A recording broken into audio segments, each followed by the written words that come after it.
And this is funny. The drive-bys don't know what to do. They don't know which story to lose their minds over first today. Bannon talking to Mueller or Trump's physical and the fact that he's in better shape than 90% of the media. He's going to outlive 90% of the media, really ticks them off. They don't know what to focus on first. So they'll always come down on what do they think will be the easiest path to destroying Trump. And since the health news happened before the Bannon news today, they'll probably go with Bannon. So we'll spend adequate time on that. Greetings, folks. Such a delight to have you here with us today. I got a note from somebody saying today, but this is really a slow news day, Rush. It's the first slow news day that I can recall since a long time. I don't think so. I have more here than I'm ever going to be able to get to. Even a yeoman effort, even if I assign myself no more than 90 seconds per story, I don't have enough time to get to everything. Here's the phone number if you want to join us, 800-282-2882, and the email address, lrushbo@eibnet.us. Ladies and gentlemen, the childish display, the childish exposition and behavior of the drive-by media yesterday once again has proven me right. The bizarre questions, the unhinged, childish, so transparently desirous questions from our drive-by media regarding the health of President Trump has proved something. And interestingly enough, it's something that I highlighted yesterday. They believe this. Now, I know a lot of you think that the media is just hitting on things to try to trip Trump up or to convince Trump voters that he's nuts, and they say all these outrageous things. And like I told the audience at the Media Research Center Gala that I keynote addressed back last fall, the danger here is that while they are actors, they do believe this stuff, folks. And their believability transfers to some of the brain-dead members of their audiences. The media believes, they're not just trying to create the illusion. The media believes that Donald Trump is not fit to be president. The media believes he is in the early onset stages of either Alzheimer's or dementia. They believe that he is mentally teetering on the edge, and with a gentle nudge daily from them that they can send him over it. They believe he can't read. They believe he literally sits on his bed in the residence, scarfing down quarter pounders with cheese and double orders of fries. They believe that.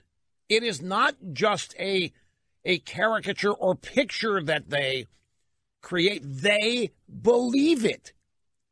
Whatever anybody in the White House, whatever any source they have leaks about Trump with crazy, incomprehensible behavior, they believe it. I'm convinced that they believe that Donald Trump ordered prostitutes to show up at his hotel room in Moscow and have them urinate on the bed and pointed out right there, this is where Michelle and Obama were sleeping, and this is where they did it, so I want you to urinate right there. I am convinced they believe that happened.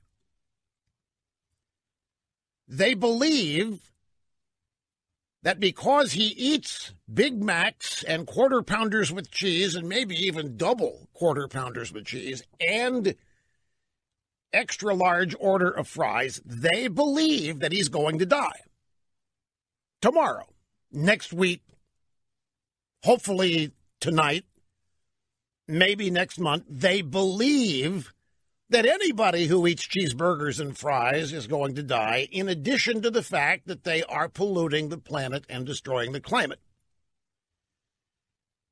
They believe their sick fantasies. There's no way these people could act as stupid and dumb and childish for an entire hour as they did yesterday if they didn't believe it.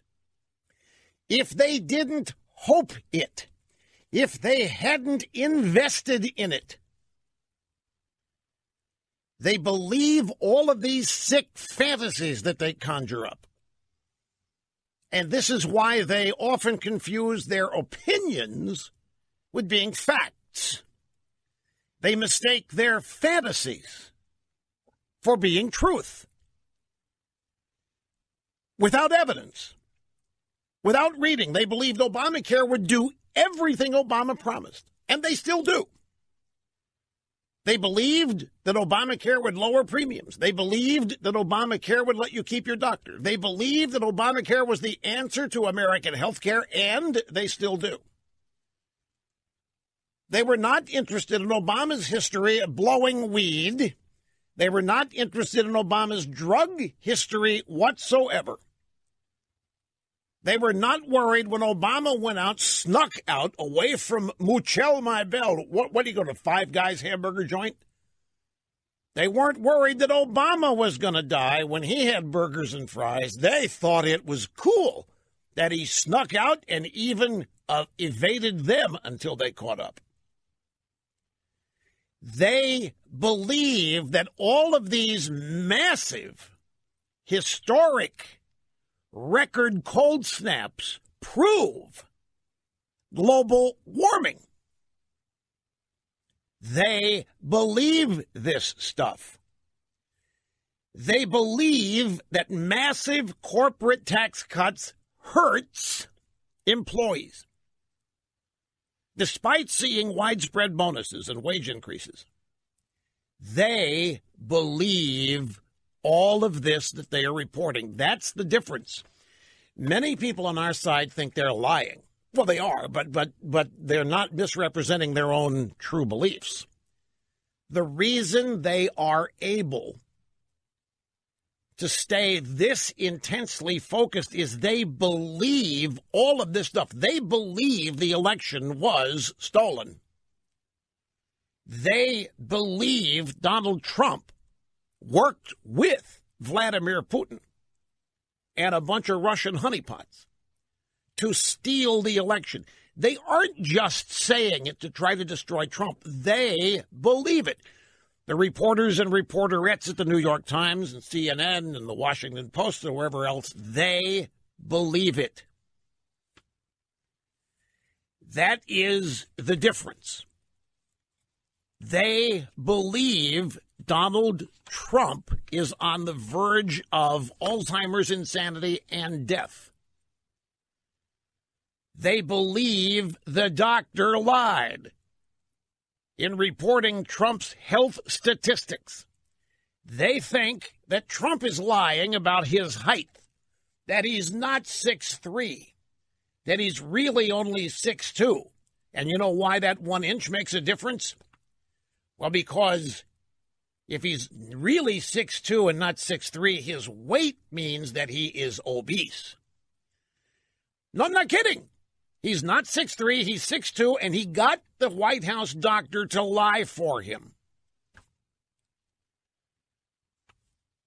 If he was really only 6'2" and had the, what do you weigh, 239, is that the weight? That would make him obese, whereas at 6'3", he's not obese, he's just overweight. And obese means he's slovenly and irresponsible and is a slob and is going to die. So what we're watching here, with all due respect extended to that wacko senator from Arizona, Jeff Flake, the media is the clown show. It is the media unfit. This current crop is entirely unfit to discharge their constitutional duties. Well, we have to say it that way because they're given constitutional recognition in the First Amendment. You know a Republican is losing his mind when he goes to the floor of the United States Senate and praises the media and calls them the Truth Squad in an effort to rip Donald Trump as trying to destroy the truth and American institutions. These people, this current crop of drive-by reporters, are unfit. They are unstable. I mean, if all it was that they're just partisan, if they're just your usual, ordinary, everyday, standard leftist partisans, that'd be one thing. That would be tolerable. But this is way beyond partisanship, and this is way beyond bias. We're dealing with unhinged instability. Jim Acosta yesterday had to be thrown out of wherever they Roosevelt Room, and Trump shut him down with one word: out.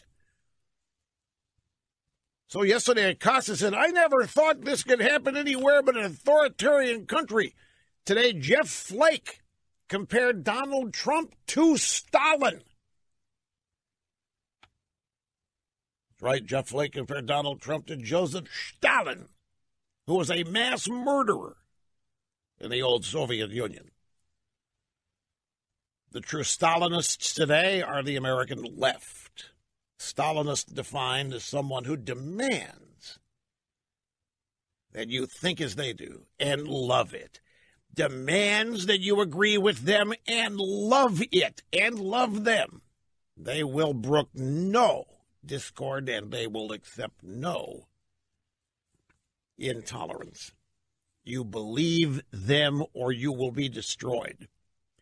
The media, this current crop, and by the way, not all of them, obviously, but the vast majority of the White House press corps and the big names at cable news, they are actually what they accuse Trump of being. They are unfit for their jobs. They're not reporting the news. They're not trying to find the truth. They already think they know it. They're actors. See where Cory Booker wanted to get in on some of that yesterday? Did you see that picture with his hands up? I think he's doing Al Franken impersonation with that picture. All we needed was Leanne Tweeden in that photo to close the loop.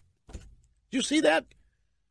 He's got his hands up there just like Franken in that picture aboard the C-130 on the way back from Afghanistan. You talk about unhinged. But Booker was acting because he's running for something, trying to get noticed, trying to accept the praise, support of the unhinged mainstream left. What happened in Hawaii? I think people ask me frequently, what do you mean by drive-by media? Because I don't define it very much. I think it's self-explanatory. What's a drive-by shooter? You're riding along, you're minding your own business, somebody pulls up next to you and unloads on you. A mess is created. You're injured, you're killed, or whatever. What's a drive-by shooter? It just keeps rolling, heading on down the highway, waiting for the next chance to do it again, while behind him there's a giant mess and a bunch of people hurt and injured that needs to be cleaned up. That's the drive-by media.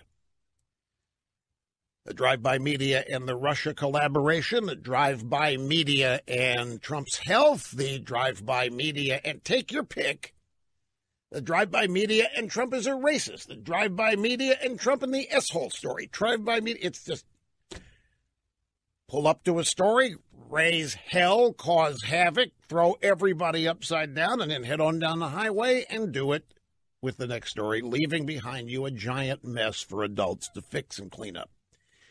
What happened in Hawaii is a perfect metaphor for how the media operates. They press panic buttons needlessly. They cause millions of people abject fear, in some cases for their lives. The media creates discord, instability, unrest. They cause people to be obsessed in pessimism and negativism. And then after it's discovered that there is no impending disaster, there are no repercussions, they're on the road, down the road to do it all over again. Nobody gets fired, nobody gets reprimanded, and very rarely are corrections ever substantially made. Just a brief pause before pushing the next nuclear warning button again. What happened in Hawaii with the emergency management guy that hit the wrong button twice, and they didn't tell anybody for a half hour. Perfect metaphor for how the drive-by media supposedly covers the news. This is the same drive-by media that never batted an eye when Bill Clinton refused to release his medical records, even though STDs and venereal diseases and the drugs used to combat them can affect one's mind. But they were not interested in it, despite everything they knew. They covered for Bill Clinton not releasing his medical records, saying it wasn't important, that his approval ratings were sky high. The American people didn't care. Seems like it was only yesterday the drive-bys are talking about the Michael Wolff book and how the Wolff book claims some insiders described Trump as childish and childlike. Well, what we had yesterday in the White House briefing room was nothing more than romper room without a teacher. The drive-by media as the kids playing in the sandbox, not getting their toys and not getting their lunches and not getting recess. This is the same media that never questioned Hillary Clinton when she could barely stand up.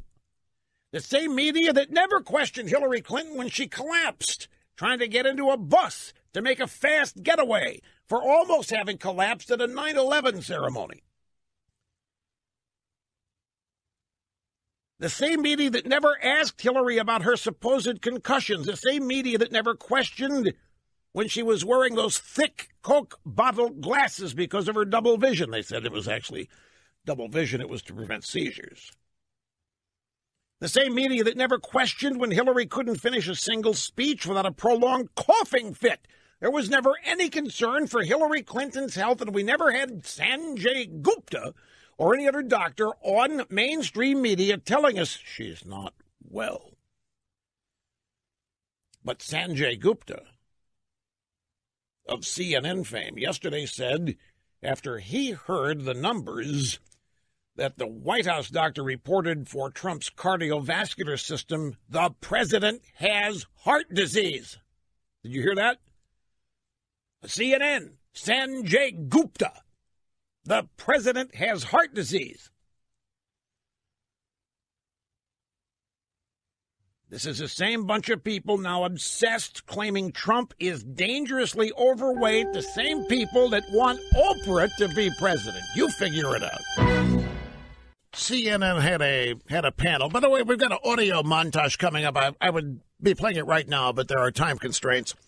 We put together a montage of the White House press corps asking their ridiculous childlike questions about Trump's health and mental health yesterday. There was even a question, Dr. Jackson, is Donald Trump a drug addict? Here's a guy who's never smoked. He has never consumed adult beverages. He takes aspirin. He's not on any, I think there's a cholesterol medicine that he's got a prescription for, I recall it. But no alcohol, no tobacco, no nothing. Meanwhile, the previous president was in a chum gang. Proudly talked about it. CNN panel doubts doctor, claims he's just a Trump fanboy. The Root, the Skip Gates website, did the White House fake Trump's physical results? They believe he's insane. They believe he's going to die. They believe it. That's why all this stuff they think is made up and faked. They believe it. You know, the White House doctor, his name is Ronnie Jackson. And he looks so familiar to me. You know, I was at the White House a number of times during the administration of George W. Bush, and I met the White House doctor, and Dr. Jackson began his service as White House doctor under President Bush.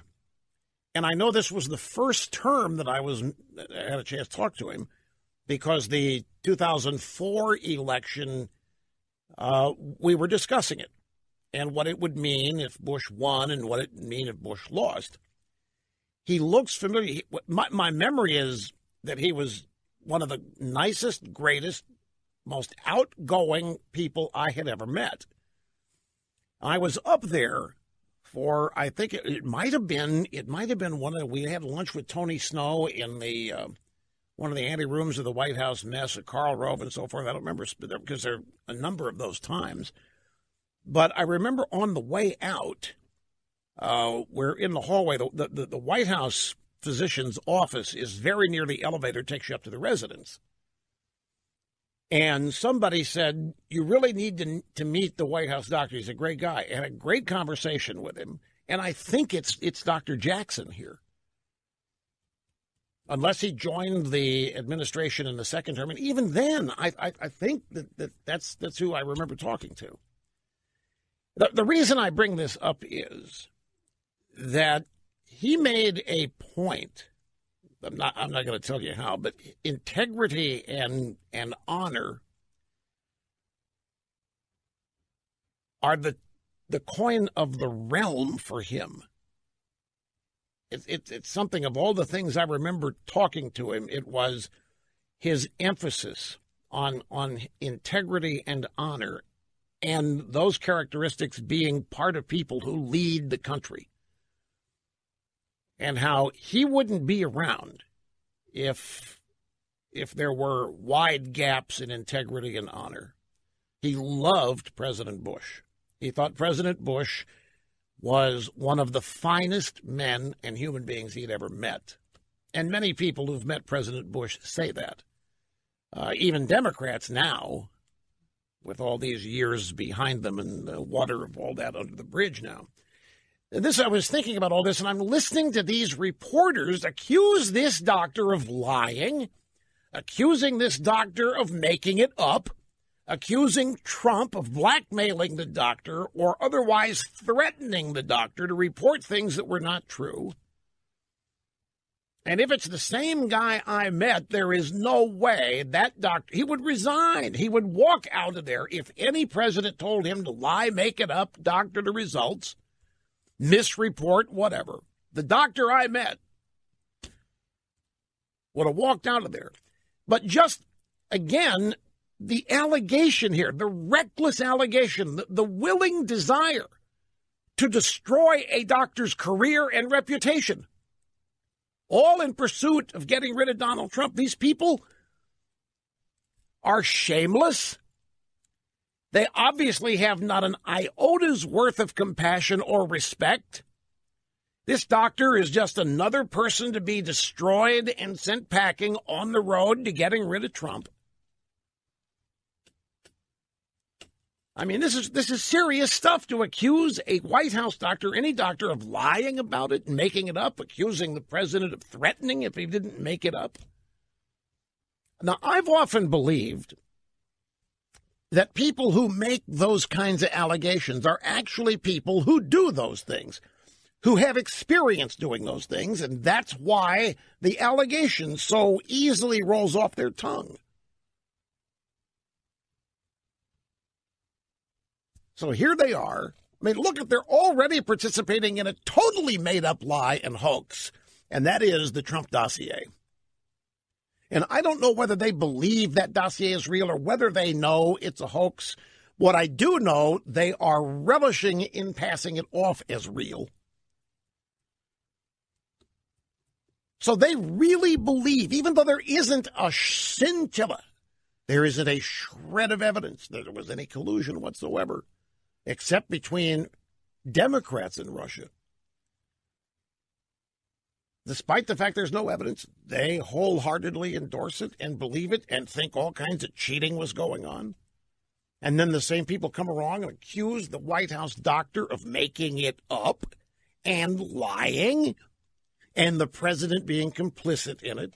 It produced this. We have about a minute and a half of a montage here of a bunch of reporters in the White House press corps asking some of the silliest, stupidest, most ridiculous questions about Trump's health. Explain to me how a guy who eats McDonald's and fried chicken and all those Diet Cokes and who never exercises is in as good a shape as you say he's in.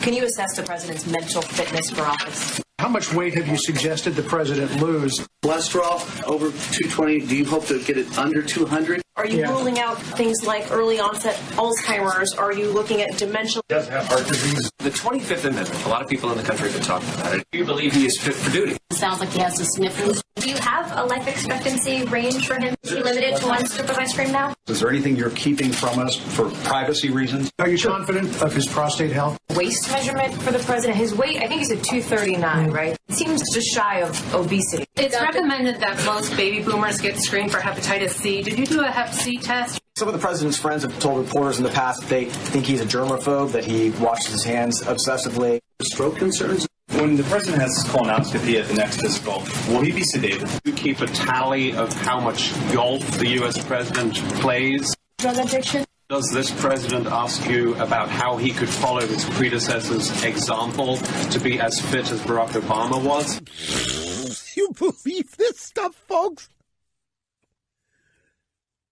Does this president ask you about how he could follow his predecessor's example to be as fit as Barack Hussein Obama was? They can't believe it. Folks, when I say that they believe it, whoever got this 25th Amendment business going, this has been out there. There's been a drive-by story for many weeks now. And the thrust of it is that Trump is unstable. He's unfit. The lying, filled with errors, Michael Wolff book suffices as evidence for these people that Trump is unfit, that he is mentally unstable, that he's an early onset dementia or Alzheimer's, and that the cabinet and several members of Congress need to get together and enforce the 25th Amendment, basically throw Trump out of office. Okay, they've been reporting that so long, it's now real. They believe it. It's not just a prop. They believe it. And by the way, the first question, explain to me how a guy who eats McDonald's, Kentucky Fried Chicken, all those Diet Cokes, explain to me how he's in as good a shape as he is. You can't, a lot of these guys in the media are millennials. They've grown up believing that McDonald's is destroying the planet. They have grown up believing that eating cheeseburgers is deadly. They have grown up believing that cow farts, methane, is destroying the ozone layer and promoting climate change. They have grown up believing this. Their school teachers have told them this. PSAs in media have told them this. They believe it. And so here comes a 71-year-old man who is in impeccable health, who does everything they've been told not to do, and they can't reconcile it. It literally doesn't, to them, Donald Trump must be dead. Because they believe all of this poppycock that they have been taught about diet and the things that you eat and drink will kill you. And he's healthier than many of them are, and they just can't abide by it. They cannot deal with it, and they cannot accept it. Can you assess the president's mental fitness for office? Does he have heart disease? 25th Amendment, a lot of people in the country have been talking about. So what? Doesn't mean anything. Do you feel he's fit for duty? Sounds like he has the sniffles. You got a life expectancy range for him? And you heard the attempt here at getting at 239 pounds versus the height, and would that be obese or any of this? But, I mean, the childishness and the ignorance and the prejudice, you can see the education these people are the product of. And it's scary. And these are supposedly the best journalism has to offer. These are the people with the top jobs, folks. And they are children. They're dangerously unqualified, incurious, fact absent, totally propagandized young kids. From the Daily Caller, journalists unable to accept results of Trump's physical exam. By the way, one of the big aspects of this was the cognizant exam. And the White House doctor spent a lot of time explaining that Trump is thoroughly cognizant. He's aware, he's coordinated. There's no delayed physiological reflex, mental actions whatsoever. He's operating at near 100% in all these measurements. And they simply can't believe it. And they think the guy is making it up. And they want to know if Trump, or why did you even do this? And the doctor said Trump ordered it because he knows there are people who are saying that he's behaving otherwise. And now the drive-bys are trying to say that the doctor who designed the cognizant test is from Lebanon. Well, Lebanon is a country supposedly Trump hates. And they think it's great irony. The cognitive test was created by a doctor from Lebanon and supposedly who was a Lebanese immigrant to Canada. Trump's cognitive test created by a Lebanese immigrant to Canada. And it's a Washington Post story. They think they've got a killer point here. The man in question came to Canada as a legal refugee. Trump has not tried to stop all refugees from coming to the U.S. for asylum. They're trying to point out that Trump's a hypocrite, that the guy who created a test that Trump passed is a refugee and an immigrant to Canada, and if Trump had had his way, this guy would have never been able to do what he did. It's that asinine, childish, and absurd. Journalists unable to accept results of Trump's physical exam. Maggie Haberman, New York Times, said that Dr. Johnson, the White House physician, may have arbitrarily made Trump 1 inch taller so that he would not have an obese body mass index. She tweeted, "Remember that earlier physicals decades ago put Trump at 6'2". This physical has him at 6'3". It makes a difference on his BMI from overweight to obese." It is pathetic. These people are what's the word? They're obsessed. And the poison with which they're obsessed is hatred. Hatred and resentment. But they are literally boiling with rage each and every day. I guess they expected these results to be deadly for Trump, maybe even in a literal sense, and they can't accept what they heard. It's too good. It defies what they know to be true, and they're having trouble dealing with it. Now we get back, continuing the audio sound bites at number 5 and number 6. And this is in regards to the president's health. And it's an observation that I, your beloved host, made back in 2016. It was on November 17th. And it was right after Trump was elected, to the shock and dismay of many. And something that had always impressed me about Trump's energy level during the campaign, starting with that day in 2015 when he announced. He had all those rallies. He was doing, in some cases, 3 a day. There were a couple of days he did 4. And they weren't just land and shake some hands and get back on the plane and fly to the next one. These are hour to hour and a half rallies with anywhere from 15 to 25,000 people, with a lot of autographs being signed afterwards. They were full-fledged shows. And I was amazed by it because the president's 70 years old.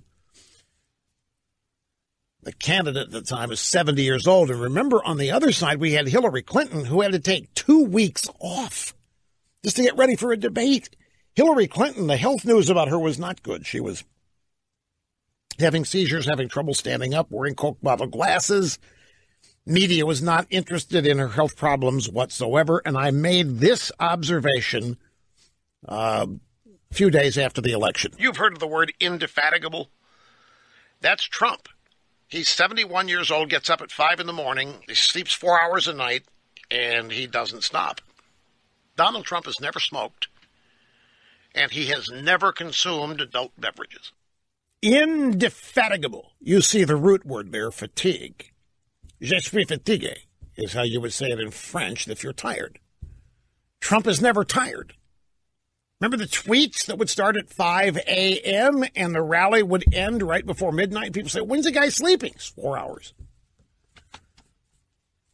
I can relate. I get 5 to 6, and I don't need that much. I only go to bed when the clock says 2 a.m. because I think if I don't, I never go to bed tired. Rarely. I mean, sometimes, but rarely am I dog tired when I go to bed. I have to force myself to do it. Discipline. So here's the White House doctor yesterday. This is, again, Dr. Ronnie Jackson speaking to the drive-by media, briefing them on the president's health. One of the things, being with the president on a day-to-day basis, that has been impressive to me, he has a lot of energy and a lot of stamina. I first noticed that, we traveled, we did some overseas travel last year, and I was really surprised because I didn't know the president early on. We'd get these 14, 16-hour days, and the staff is just spent after a while. And I'll tell you, out of everybody there, the president had more stamina and more energy than just about anybody there. And that was plain as day to see. You don't need a doctor telling you that. The press corps was there. They were covering it. And it was easy to people to see. And yet they're living in utter denial now of the doctor's medical report on President Trump. And, he said one thing, and I just know this ticked them off. I'm not aware of any specific reporter having an insane reaction to this, but I know that a bunch of them did silently. At one point, the press was peppering the doctor with questions. How can any of this be? The guy eats all these Big Macs. He sits there on his bed in the residence and gorges on Big Macs and French fries and has all those Diet Cokes. And you know what Diet Coke does to you. No, I don't know what Diet Coke does. What does Diet Coke do? Well, you know what aspartame. No, I don't know. What does aspartame do to you? Well, you know. No, I don't. I don't subscribe to these namby-pamby left-wing crises health warnings that we get every other day. Oat bran's going to kill you one day, then it's going to constipate you the next day, then it's the best thing you can do the day after that. Coffee's going to kill you. Coffee's horrible. Next, coffee may lead to prevention of Alzheimer's or something else. I mean, they go back and forth on all of these things. Remember butter and margarine and all of this stuff? They've made people so self-conscious about everything they eat in order that nobody has any fun doing it anymore, if you pay attention to them. I, of course, don't.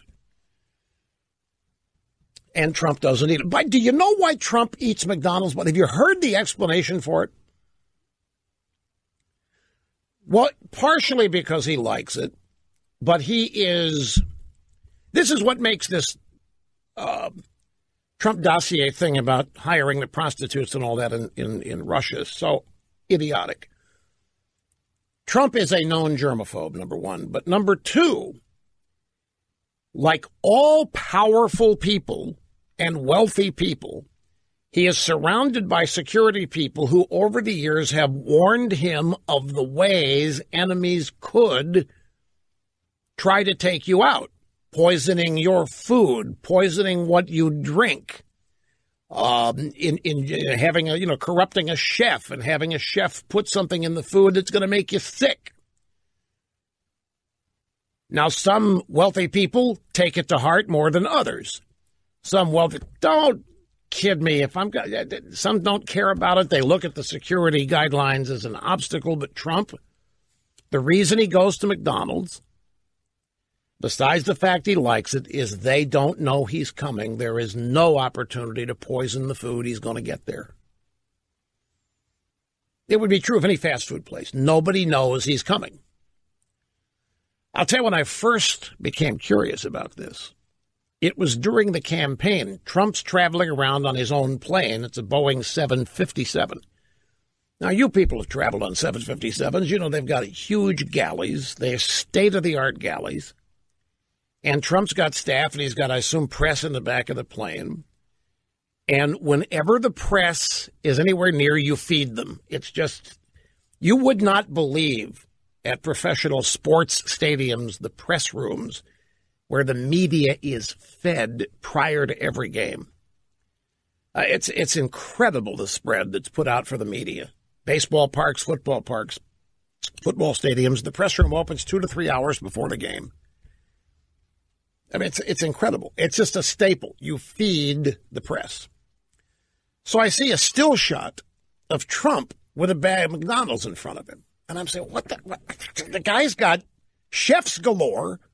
He's got a great galley. He could order anything he wants, catered to that airplane, prepared and delivered.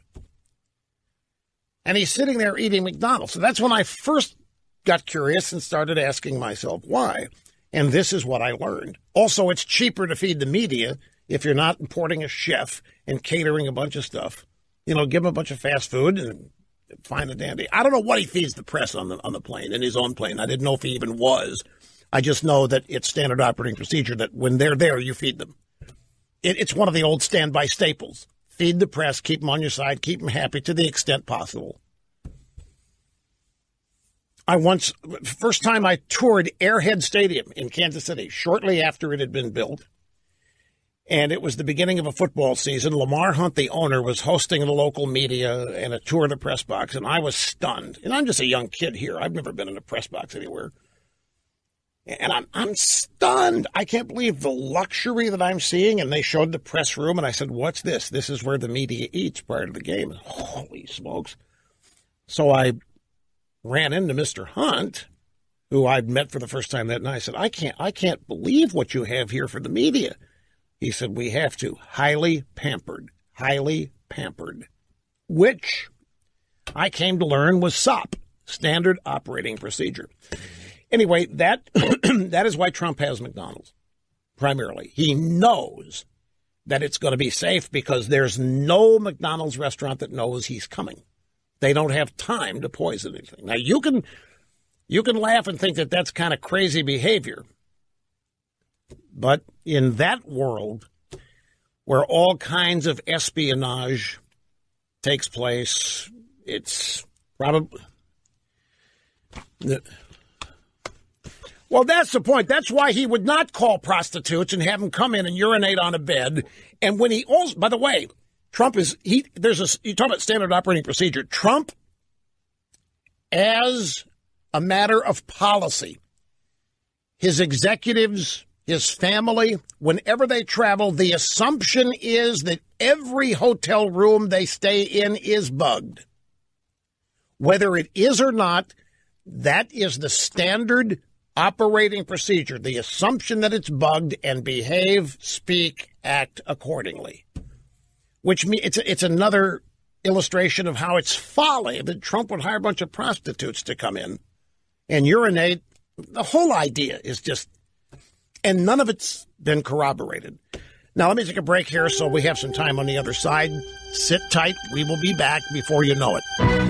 And I also want to finish the point that I was making before I got sidetracked on Trump and his diet. The doctor, the drive-bys are going nuts. How can the guy be this healthy? They don't believe it. They think the doctor's making it up, that Trump has made him lie to them.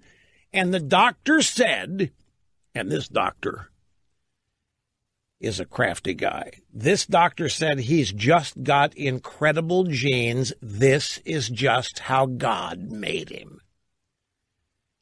This doctor, I don't know, but I am suspecting that this doctor knew that inserting God into the equation of Trump's health would drive them crazy.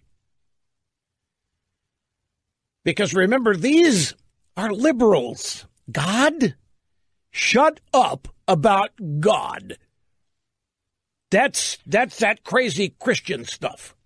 They don't believe creation. They don't believe God. And certainly that God would choose some people to be healthier than others, that it's just genes. Trump lucked out with good genes. No. Because these people, don't forget, they're liberals. They believe that only they are qualified to tell you how to live and how to behave in order to live a long life. They have all the answers.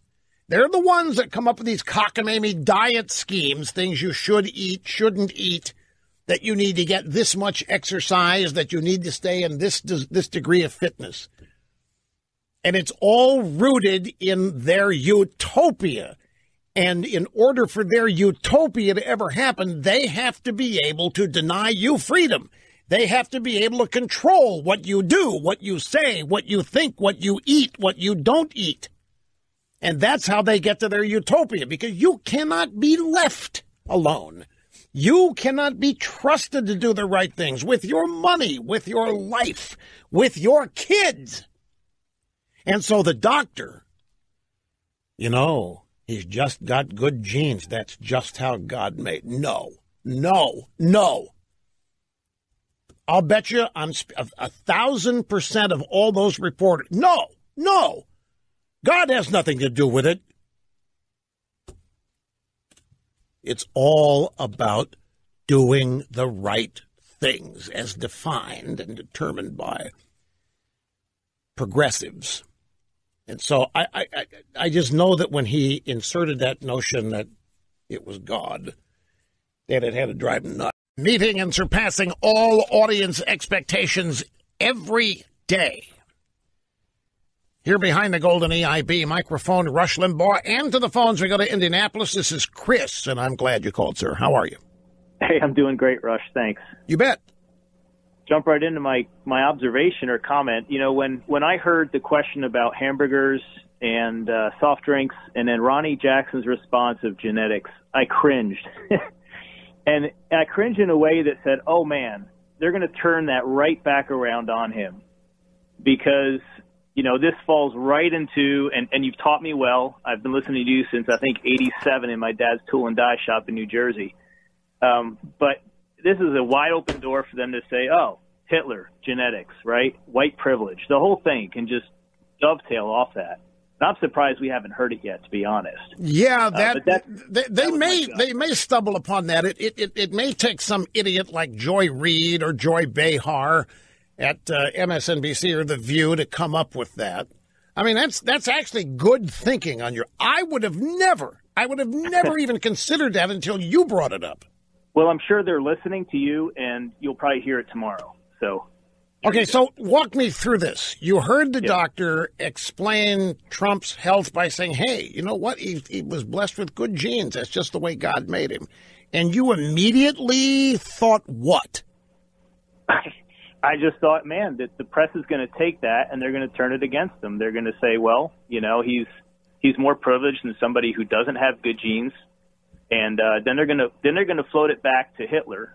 And they're going to say, well, Hitler was very genetically focused, right? And so you just look at all the ties they can make to that. So hopefully we haven't. Well, what? No. Let's just not skate past this. What ties could they make to this? Well, I mean, Hitler's a stretch. Hitler did not have great genes. Hitler was insane. No, but he had programs, I think, that focused on purifying the genetics of the population there. And so he has, it's not the first time he would have been, a parallel drawn between Trump and Hitler, I think, by the media. So it's absolutely probable in my point of view. So you think that they might take the fact that the doctor said, hey, he's got great genes. It's just the way God made him. And you're thinking that the media will say, and Trump knows this, and that's why Trump only wants people like him in the country, white people from Norway or Sweden or something like that. That's what you think is going to happen. It ties right back into Acosta yesterday. I hope they do. I hope the loonier they go and the crazier they go with this kind of stuff. Yeah. You really cringed? I mean, you're worried they could sell something like that? Cringe inside of me. I just kind of jumped and went, oh boy, Hitler would not have liked Trump anyway. Orange hair was not. Absolutely not. I mean, diametrically opposed. I mean, opposites. But doesn't stop the press. So I'll say this is fascinating. I'm so glad, Chris, that you got through here. I'm fascinated with the way people think, and you notice that he credited being a student here at the Limbaugh Institute for his ability to even ponder this potentiality. That good genes, that's just the way God made him. The media could hear that and turn that into a somehow racist or bigoted position that Trump Well, obviously he's aware of it. He wants more people like him. He loves himself. He thinks he's the best. He thinks he's the smartest. And this is what Trump is really trying to engineer. They may get there. But as I say, if they do, it's going to take somebody on their side that literally is being held together with chewing gum and peanut butter. I mean, they can be that loosely almost falling apart to come up with something like that. And it's entirely possible. I think that they've already gone through stage one, the stage one reaction. The doctor mentions God. Now, look at it. In this concept, or context, we're talking about essentially perfect health for a 71-year-old man that all these people hate. Perfect health. He does many things that they believe and have been taught that are not good to do for your health. They have been taught that you don't do a whole lot of things that Trump does. And he's in better health than some of those people. So here comes the doctor and assigns as one of the reasons to explain this, God. That is a double insult. Trump being in perfect health for... Did you see the heart rate numbers? Did you see the BP numbers? Did you see the cholesterol number? Perfect health. I mean, for a 71-year-old guy, perfect health. The only complaints that the doctor had was a little elevated cholesterol and not enough exercise, which a doctor would tell a marathon runner. It's habit. Everybody, nobody gets enough exercise. So those are the, I mean, his fasting blood sugar is 89. Well, that means he is nowhere near type 2 diabetes. If you have the way I don't know how they administered with Trump, but they basically give you this super sweet, sickening stuff that you have to drink, and then they measure your blood sugar 4 hours later to get a reading on how well you're handling sugar, essentially. And anything under 105, you're good. 105 and up, and you're at the beginning of trouble. When you hit 150, 200, it's to the hospital. If you went at 400 or 600, it's crisis time. Trump is at 89. It's perfectly normal. It can't get any better. Now, some people get to 89, but they have to fast for 6 or 7 hours to do it. The test is a 4-hour fast after consuming all that glucose. It's called the glucose tolerance test. As a key man insurance policy holder, I have to take all these tests, which is why and how I know this stuff. So when I heard Trump's numbers, they were dazzling to me. I mean, they say he's got elevated cholesterol, but it's still 200. It's nothing. He's not taking any prescription meds other than something for that, Crestor or some such thing as that. The point of all this is the media getting all this, go into that room thinking that they're going to learn that he's on early onset Alzheimer's. Folks, they believe this stuff. Do not doubt me. They believe it, hope it, a combination of the two that ends up becoming their reality.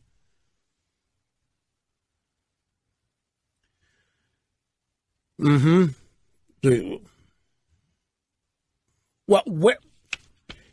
Snurdly is asking me, when did it become possible that somebody who looks like Trump could be categorized obese? I don't know. I'd have to wild guess it, that's when the AMA got hold of the tables and started reducing them down. There's no way that Donald Trump is not obese. And even if they make him 6'2" instead of 6'3", and weighing 239, that is not obese. There's a big difference in obese and morbidly obese and overweight.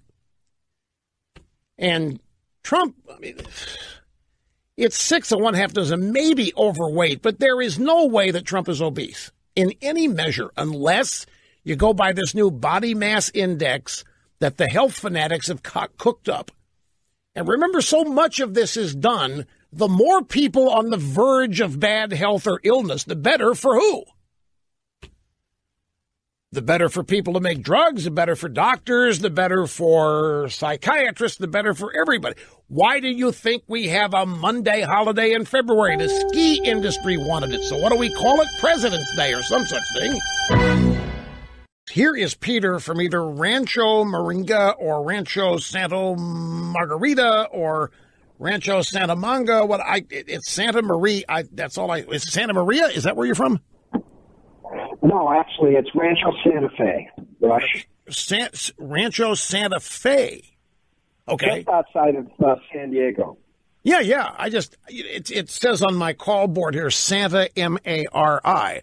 So I was saying that could be anything. Santa Margarita, Santa Cucamonga, but not.